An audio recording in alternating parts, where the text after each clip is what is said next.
What up, y'all? I'm back with another review after an extended hiatus. I am indeed back with another review, and it is of the newest studio album. New. It came out like in April. I think April the 9th of this year.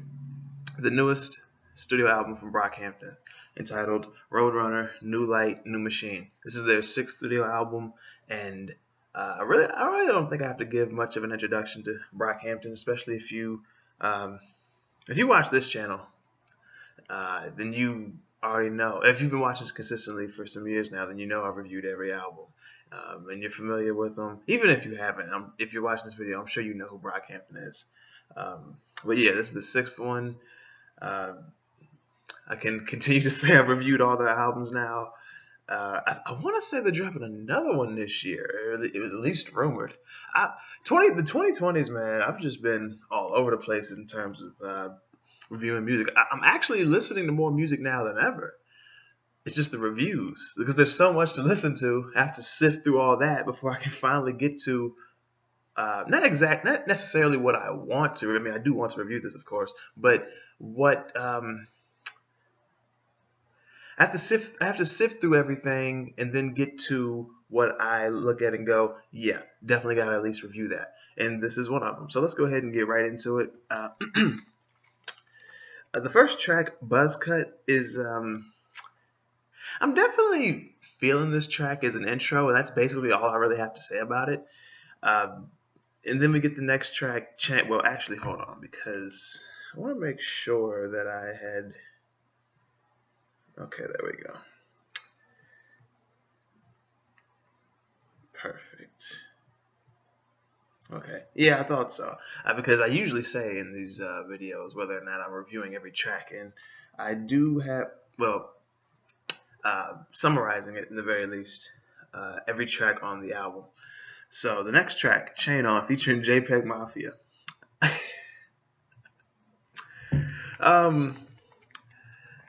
He's just letting niggas know, well, not him, but everyone here pretty much is just letting niggas know what they put on for and what they represent. I'm not gonna lie, Peggy really made this. He really made this his track. I mean, I fuck with Dom's verse more, but Peggy just owned this shit. I mean, really, he really just owned this shit, and his verse was.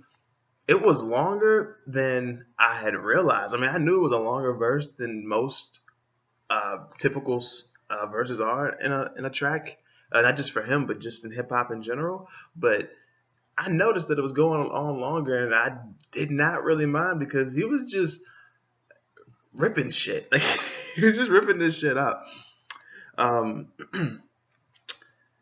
Now, what was it? Oh yeah, this track had the Cream, the Wu-Tang track, as the outro at the end, which I really messed with. The beat here, I'm not gonna lie, it reminds me of "Passing Me by Far Side," and so I really fuck with that. Goodness. The next track, "Count on Me," uncredited feature from ASAP and Shawn Mendes and Ryan. How do you pronounce this name? Beatty? I'm not sure, but he was on the chorus. And this is basically a track saying that no matter what, you can count on me. And it's a really catchy track. At least the chorus is. Yeah, at least the chorus is very catchy. And then the next track. Wait, hold on. I don't know why my freaking phone keeps doing this, because I'm actually reading notes from Notepad and my phone. But yeah, the next track, Bankroll, featuring ASAP Rocky and Ferg. This song is pretty much, to sum it up, this track is just about cash. I'm not saying I dislike this track at all, but it's one of the tracks that I'm feeling the least. But it's not bad in it necessarily. It's not bad in any way. Now the next track, The Light.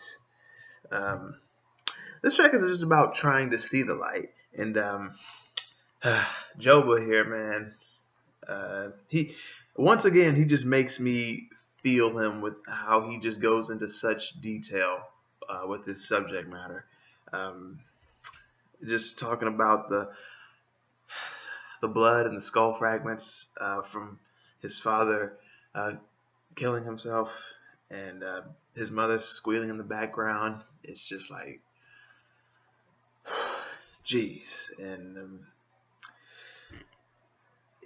it's just messed up. Joba, ever really since Iridescence, Joba's been the guy in the band that I've been feeling the most, and I don't even necessarily mean that he's been my favorite, even though he kind of really has, but he's just been the one that I really just feel the most because he just goes into, again, just such detail. He's just painting such a vivid picture, and you just really feel it's almost like when he just describes things, it gives you chills. And I started to really take notice of him back on Saturation 2 on the track Swamp. When I heard that verse, I was like, so it was, he said that. The white dude with the blonde hair, that was Joba, right? I'm pretty sure he's naturally blonde, because I know Matt isn't naturally blonde. I know that. So yeah, Joba here. And yeah, for Kev to be rapping about just having a fuck it attitude, which I get it. I'm just saying, like, fuck the hate, even fuck the praise, and fuck the different faces, heck, the pills, the matrix, everything. Like, it's how it's all just pretty much noise. And again, I get it. I feel where he's coming from.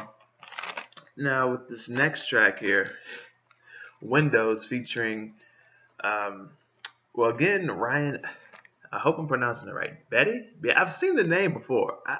I bet if I like saw his face, I'd know exactly who he is. Yeah, and so gone, so flexy.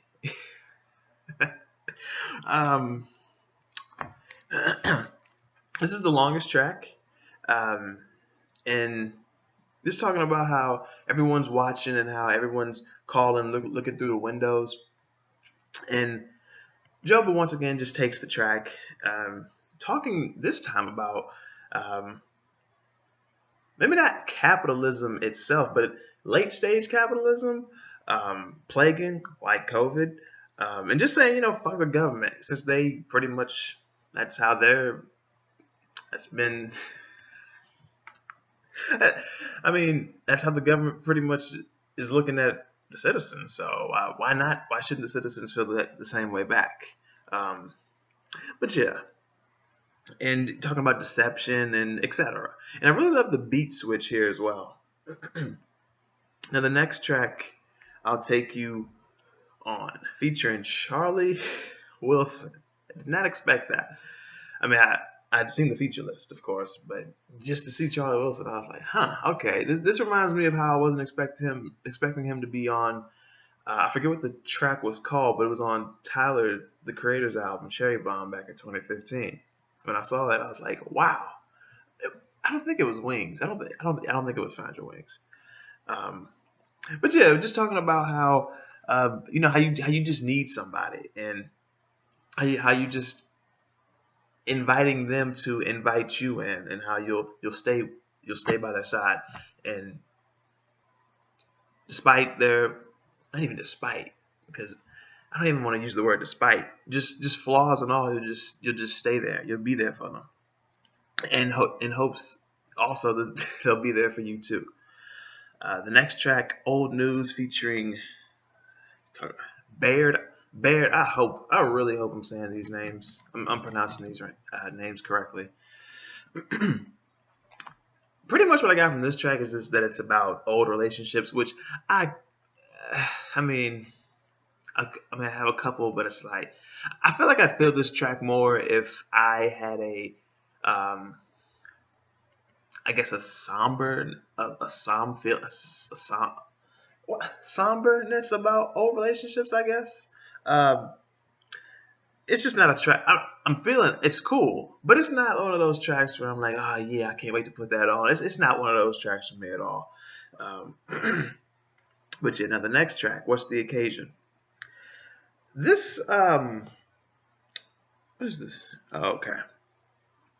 This guitar here had me feeling like just to hear BH on a guitar with the guitar infused into their music is like okay, but the guitar here really made me get like a slight alternative rock vibe and like pop punk vibe as well. I really enjoyed that at least when it comes to this track. And the next track, When I Ball, one of my favorite tracks on here. It's got a real reminiscent vibe to it, and it almost feels like being a kid again. Not just because of the reminiscent vibe from the beat, but also the lyrics. Like the guys here, Joba, Dom, just the way that they talk about how the parents growing up told them they could be anything that they wanted to be, and of course, I mean, at least ideally, I mean, I remember it as well. And ideally, you watching this, remember being told as a kid that you could be anything that you wanted to be. So I really, really fuck with this track. And it's just kind of like a thanks to the people who told you that, and just helps you get to where you are now, at least for them. And but I fuck with it because it's reminiscent and I can relate to it as well. Like I feel the same way. Like thanks mom, thanks dad, thank anybody who had a role in making me the person who I am, even if I don't necessarily didn't necessarily like it. And not talking about mom and dad. I'm talking about people. You know people who kind of make you who you are, even if not the most pleasant people, Now the next track, don't shoot up the party. It's like a standout, socially conscious track about gun violence, obviously, but also like racism and homophobia and lying press and things like that, and not really just about them, BH, but more so like just society in general, like just the press lying about things, and yeah, just talking about like just don't shoot up the party. Shoot up the party. I want to say there was a lyric here about like don't be that white guy at the party with the gun. I want to say that there was a lyric here about that. I hope I'm not just imagining that, just making that up subconsciously. I really hope not. Oh, and this next track, it might be my favorite on here.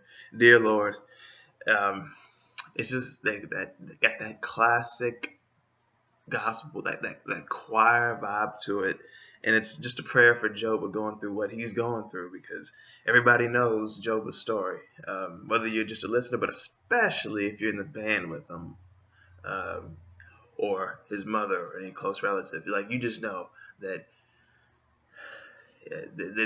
he's hurting, and we're all hurting. But it's like with Joba, like he doesn't mind being vulnerable, like at all.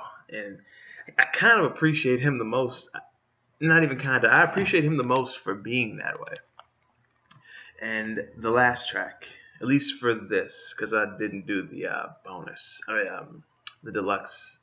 I mean, I've heard it, but I'm only doing the regular version of the album, not the deluxe version. The Light Part 2. This is not very, but it just has this acoustic and atmospheric vibe to it. Kevin here is like reflecting on his life before fame, though. And Joba again is speaking on his father, and he's talking about how, wait, hold on. Can't even read my handwriting right here. But yeah, Joba was talking about his father again, and it's just fitting for him to speak on his father again, given that the last track was pretty much it was just for him. So for him to speak on his father again, I don't mind at all. Like Joba, vent as much as you want, my man. Like let it out, man. Like I can't imagine. I can't imagine. But yeah, overall though, really enjoyed this album. I'm not gonna lie, when I first heard it, I was just like mind blown, right? Then listened to it again and I was like, okay, not as hyped as I was on the first listen, but still enjoying this album, no question. And so for that, I'd give this album a solid 7.5 out of 10. If you've heard it, definitely let me know what you think about it in the comment section below and what you think about my review on it. Yeah, be sure to hit the like button, share the video, subscribe to the channel if you're new and like the content that you see. Check the description. Like I said, well, I didn't say that, but my social media links and everything are down there. And reminder again, let me know what you think about the album, my review on it. Disagree, agree, disagree. Like just in general, maybe the rating, certain tracks. Maybe you don't. Maybe I didn't speak enough on certain tracks for you. Maybe. Just let me know in the comment section below. That's all I ask. Definitely support you all watching, especially because in the 2020s, I have just not been consistent. I have to apologize. But I'm not giving up in any sense. I still love reviewing music that, just talking about music that I enjoy. I really do. Even if I don't review every album that I listen to, because that would, God, Jesus, Lord. Even if I don't talk about every album, I'll at least like, okay, let me compile them and make these albums I recommend videos. So even if I can't talk about them all individually, I can at least put the ones that I think are also dope and honorable and, honorable mentions to put out there. So thank you again. Thank you for watching. I appreciate every single one of you. And I will see y'all next time. And I promise it will not take as long. I know I promised that last time, and I forget if it's taken as long as it did in the previous video before that. But I promise, you will not be waiting months to see me again. I'm about to fucking cram all these albums that I have on my list. Not speed through them. Not freaking not just skim through them and so I can just get it out the way. No, I'm still gonna take my time. And the albums that I want to review, I'm going to review them. And I'm going to freaking cram it. I'm going to get these albums out of the way and have my tops of 2021 out in a reasonable time. Not like last year when it was like February and I got it out. Well, this year in 2021 when I got my best of 2020s out, 2020 out. So, yeah, thank you for watching, and I will see you all next time.